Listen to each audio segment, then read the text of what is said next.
요한복음 7장 14절에서 24절까지 말씀을 같이 읽겠습니다.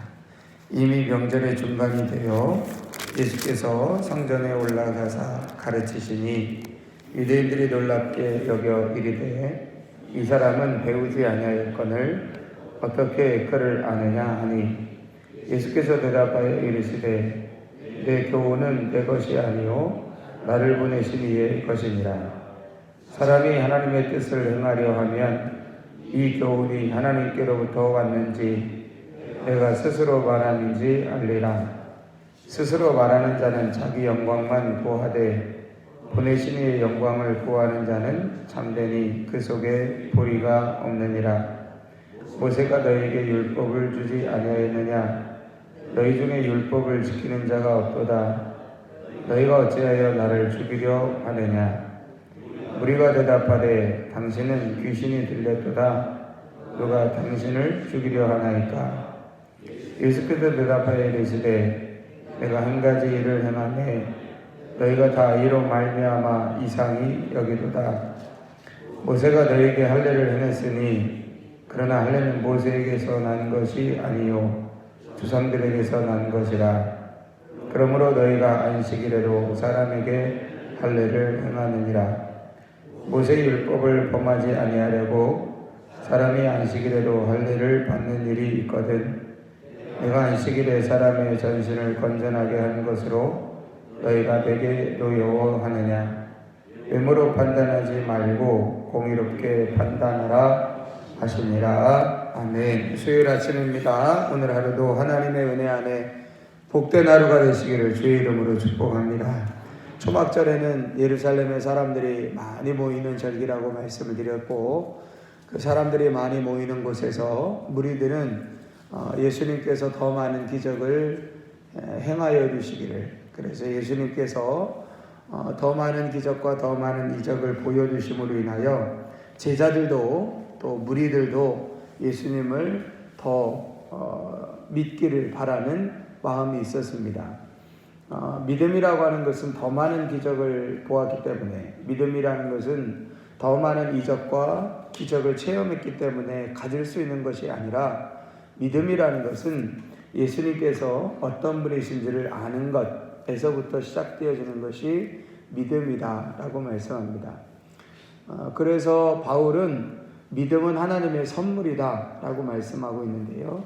이 믿음이 하나님의 선물이라고 하는 것은 기적을 체험하고 싶지만 체험하지 못했을 때 하나님이 우리에게 기적과 이적을 체험하심으로 인하여 하나님을 알게 됐다라는 의미가 아니라, 사람은 아무리 인간의 지식과 경험으로 하나님이 어떤 분인지를 알 수 없지만 하나님이 어떤 분인지를 알 수 있는 지식, 그것이 바로 하나님이 우리에게 주시는 선물, 그리고 그 하나님이 어떤 분인지를 알고 믿음으로 고백함으로 인하여 우리가 갖게 되어지는 것이 바로 믿음이다라고 말씀하고 있는 것이죠.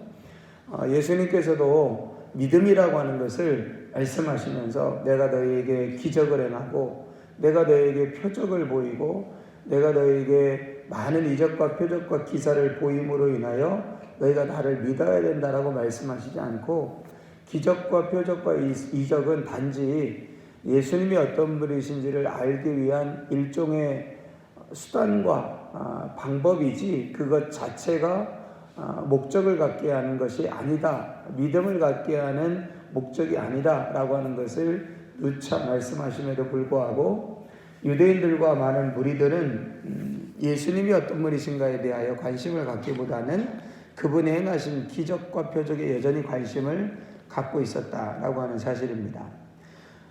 예수님은 사람들의 요구나 혹은 대중의 더 많은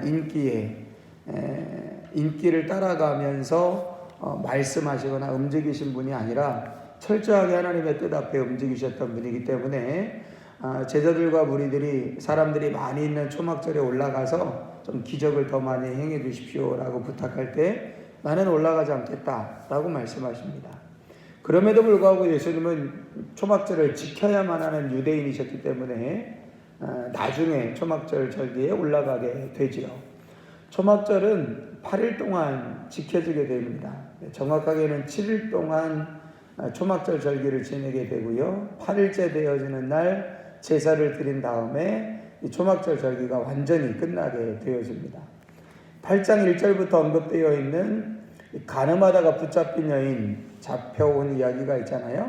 그래서 현장에서 간음하다가 붙잡혀온 그 여인에게 사람들이 이 사람을 어떻게 해야 됩니까? 라고 할 때 예수님이 너희 중에 죄 없는 자가 돌로 쳐라 라고 말씀하시는 이 말씀도 초막절의 연장선상에서 본다면 초막절이 끝난 8번째 날 아침에 이 일이 있었다라고 봐야 합니다.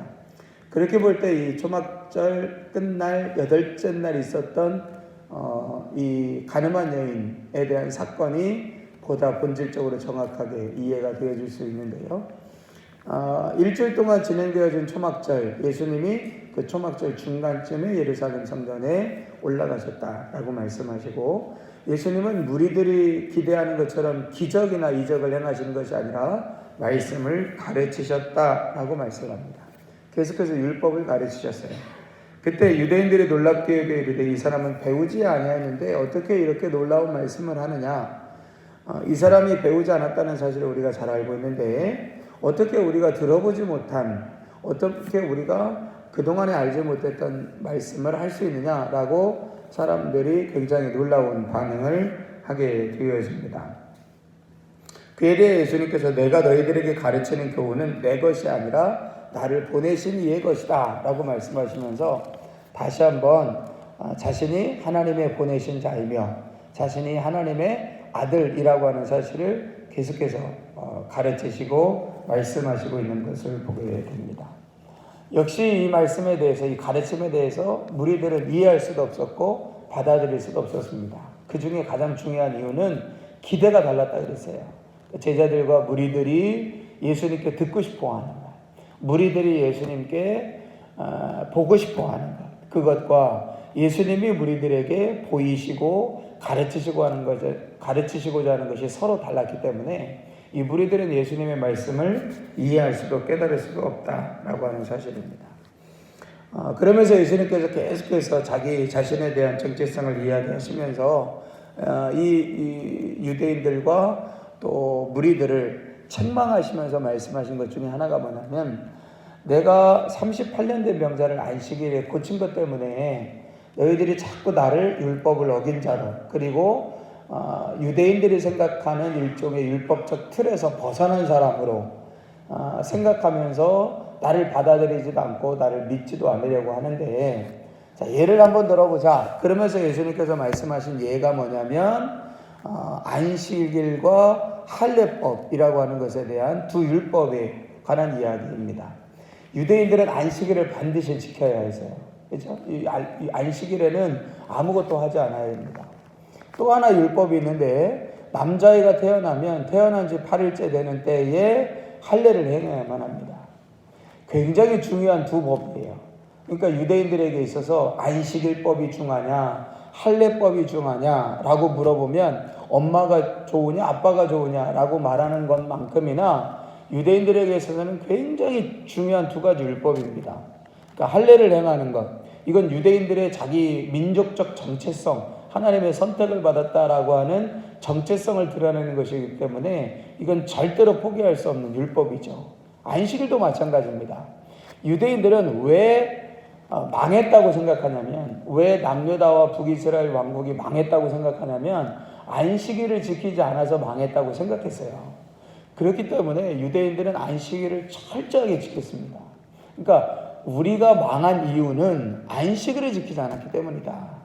그렇다면 어떻게 하겠습니까? 안식일을 정말 철저하게 지키겠죠. 근데 여러분, 문제는 안식일법과 할례법이 충돌이 될까요, 안 될까요? 당연히 됩니다.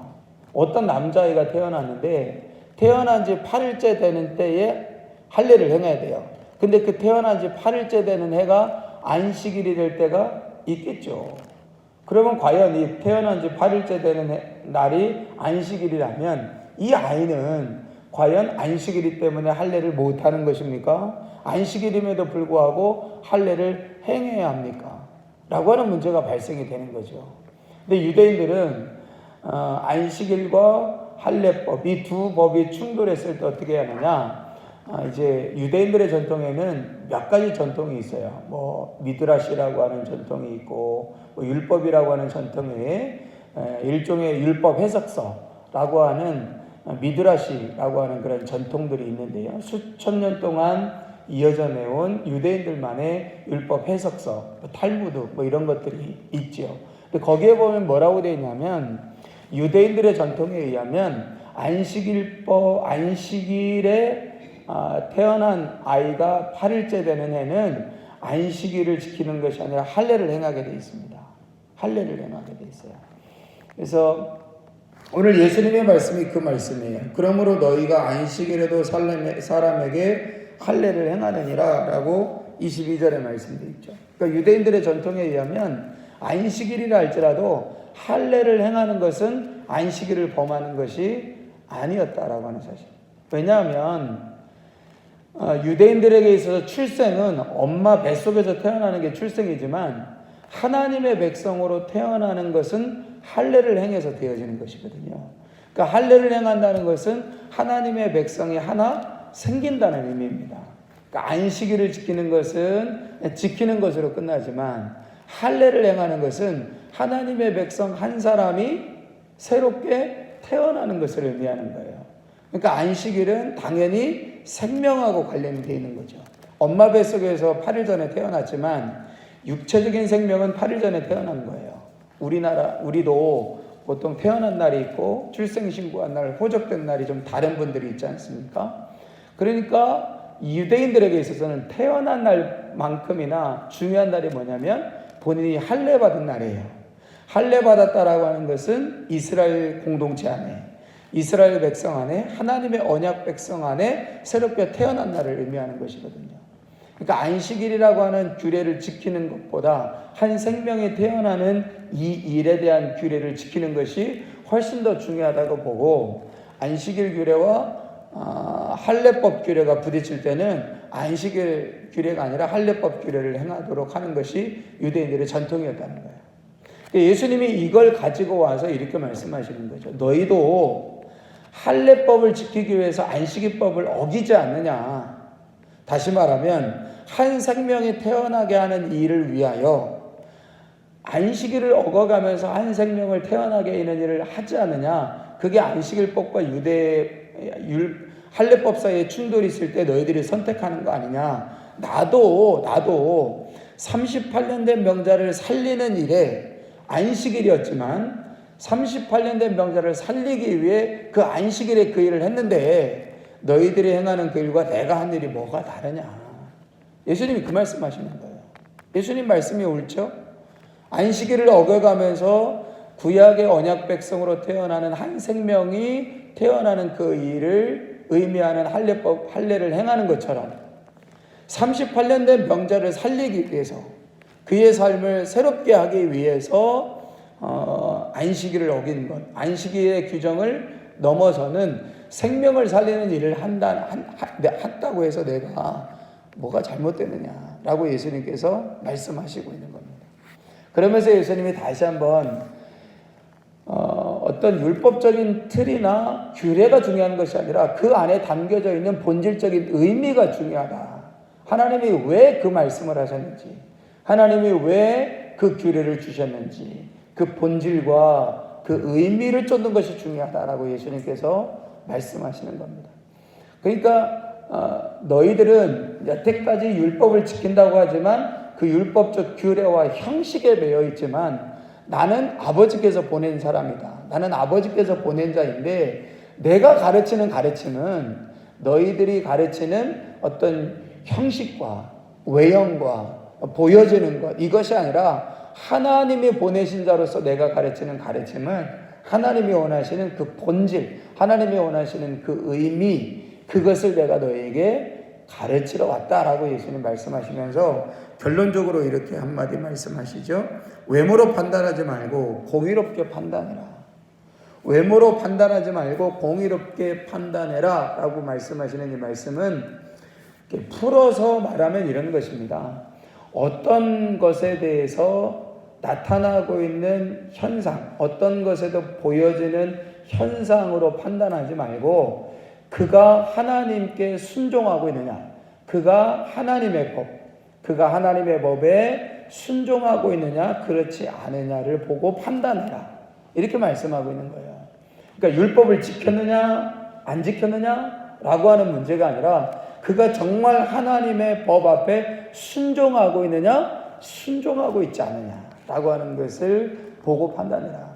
공의라고 하는 말은 흠이 없다, 옳다, 바르다 라고 하는 의미도 있지만 신 앞에 순종한다 라고 하는 의미도 있거든요. 그러니까 하나님 앞에 순종하는 것이 공의라는 거예요.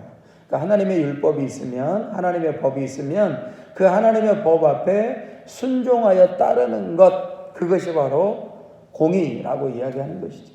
그래서 예수님은 유대인들에게 이렇게 판단하시는 겁니다. 저 사람 율법을, 지금 율법이 이건데 그 율법 그대로 했느냐 안 했느냐, 율법이 명령한 그대로 그 사람이 했느냐 안 했느냐로 판단하지 말고 그가 정말 하나님 앞에서, 그가 정말 하나님의 명령 앞에서 순종하고 있느냐 순종하고 있지 않느냐라고 하는 것을 보고 판단을 하는 겁니다. 그렇다면 예수님은 지금 38년 된 병자를 안식일날 고치신 것은 하나님 앞에 순종한 거라고 말씀하시는 거예요. 안식일임에도 불구하고 하나님은 저 38년 된 병자, 아무도 돌보지 않는 병자, 아무도 도와주지 않는 병자, 저러다가 놔두면 그냥 저렇게 살다가 죽을 수밖에 없는 저 불쌍한 사람을 도와줘라, 가서 고쳐줘라 라고 하나님이 말씀하셨고 예수님은 그 말씀에 순종했다는 거예요. 그날이 비록 안식일이지만, 그날이 비록 안식일이라 할지라도 그 안식일을 지키는 규례보다 더 강력한 규례는 하나님의 명령 앞에 순종하는 것, 하나님이 원하시는 생명을 살리는 일에 순종하는 것, 그게 더 강력한 하나님의 요구라고 하는 사실을 예수님은 하셨고, 그래서 내가 하나님의 요구 앞에 순종했기 때문에 너희들은 무엇으로 판단할지 생각해 보라는 겁니다. 안식일 지켰냐 안 지켰냐 이거로 판단할 거냐, 아니면 하나님이 그를 가서 살리라고 하신 명령 앞에 순종한 것으로 판단할 것이냐. 예수님께서 이 판단을 정확하게 해야 된다라고 말씀을 하고 있는 것이죠. 우리는 이미지 시대에 살아가고 있습니다. 어떤 상품을 살 때도 디자인이 예쁘면, 보기 예쁘면, 물건이 보기에 예쁘면 그것을 구입하는 그런 시대에 살고 있습니다. 그것의 기능이나 그것이 가지고 있는 어떤 본질, 이런 것들은 별로 우리가 잘 생각하지 않는 시대에 살고 있습니다. 우리 너무나 지나치게 형식적인 것, 너무나 지나치게 보여지는 것, 너무나 지나치게 어떤 우리가 만들어 놓은 틀, 그 안에 갇혀서 신앙생활을 하는 경우들이 참 많이 있습니다. 그러다 보면 그 안에 있으면 안정감을 누리죠. 내가 이 안에, 이 제도 안에, 이 틀 안에, 이 형식 안에 내가 들어왔기 때문에 나는 하나님께 순종하는 사람이고 나는 하나님을 믿는 사람이라고 안주하기 쉽습니다. 그러나 하나님 앞에 순종하는 것이 공의고 하나님은 그 공의로 저와 여러분들을 판단하십니다. 판단하십니다. 우리가 흔히 말하잖아요. 교회 안에 있다고 해서 구원이 있는 것이 아니다. 예배라고 하는 틀 안에 있다라고 해서 모든 예배가 하나님이 받으시는 것이 아니다. 하나님은 언제나 공의로 판단하십니다. 저와 여러분들을 외모로 판단하시지 않을 뿐더러 우리가 만들어 놓은 어떤 틀 안에 있다고 해서 그것으로 저와 여러분들을 판단하시지 않습니다. 공의로 판단하세요.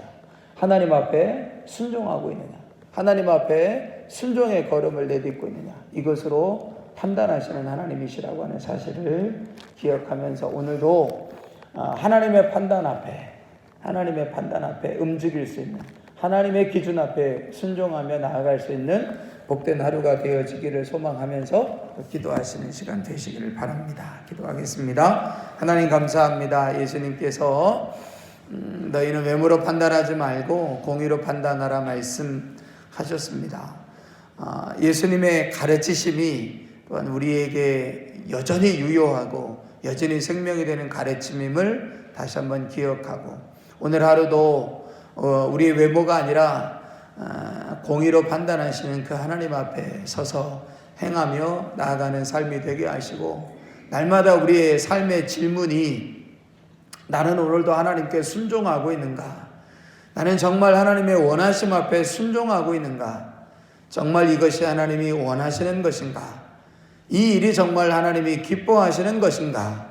날마다 그 질문 앞에 서며 하나님이 말씀하시는 것이라면 기꺼이 따르고 순종하며, 하나님 원하시고 하나님 말씀하시고 하나님 기뻐하시는 것이라면 기꺼이 순종하며 나아가는 삶이 되어줄 수 있는 오늘 복된 하루 되게 하여 주옵소서. 이 아침에 드려진 예물을 축복하시고 감사를 받으시고 소원을 들으시고 응답해 주옵소서. 이 아침에 우리가 드리는 기도와 간구를 들으시고 응답하옵소서. 예수님의 이름으로 기도합니다. 아멘. 하늘에 계신 우리 아버지여,